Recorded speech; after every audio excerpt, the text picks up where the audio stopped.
Hello, my name is Exxabite, and today I'm going to be showing you a hammer that when you hit a block with it, sends the block flying.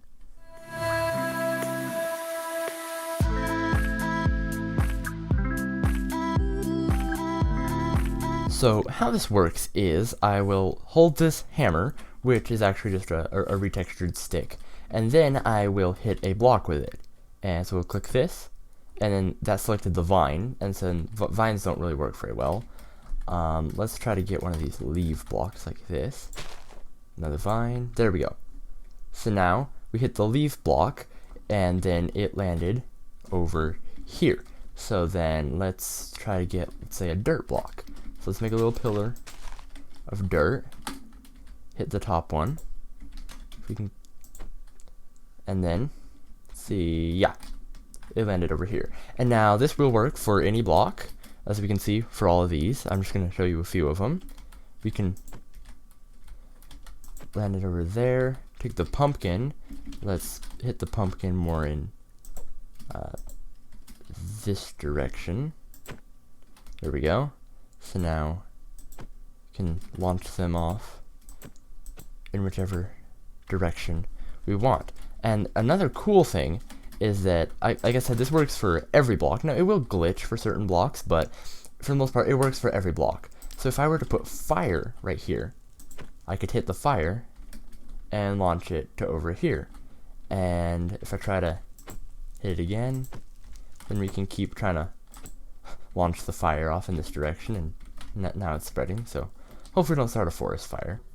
So how this works is, when you hold this, when you hold the stick, then it summons a slime right in front of you. You can kind of see the particles whenever I hold it. Then you'll see a bunch of slime particles appear.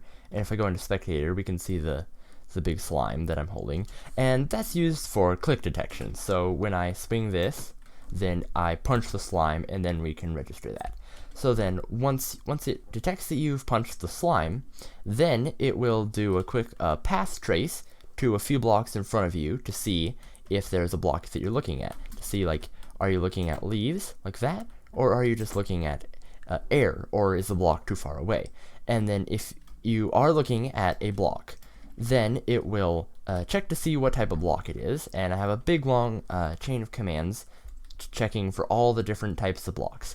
And then depending on what type of block it is, then it will remove that block and summon in a falling block of the same type. So if it's leaves, then it'll summon in a leaves falling block. If it's dirt, then it'll summon in a dirt falling block, and so on.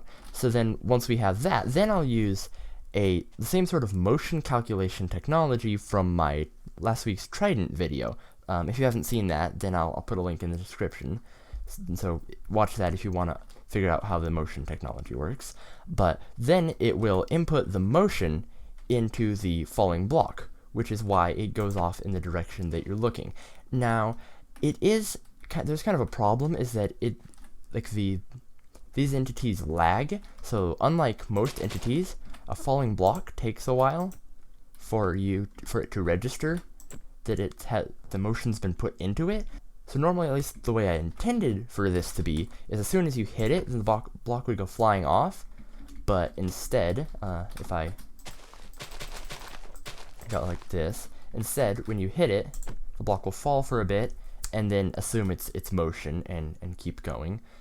This can be demonstrated better by knocking something off of a really high area, like this.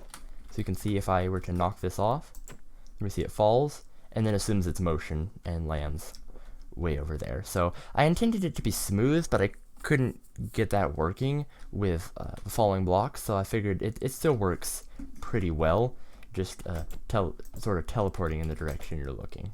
If you enjoyed this video, then be sure to give it a like, and if you want to see more, then subscribe and click the bell for a new video every Saturday, and I'll see you next time. Bye!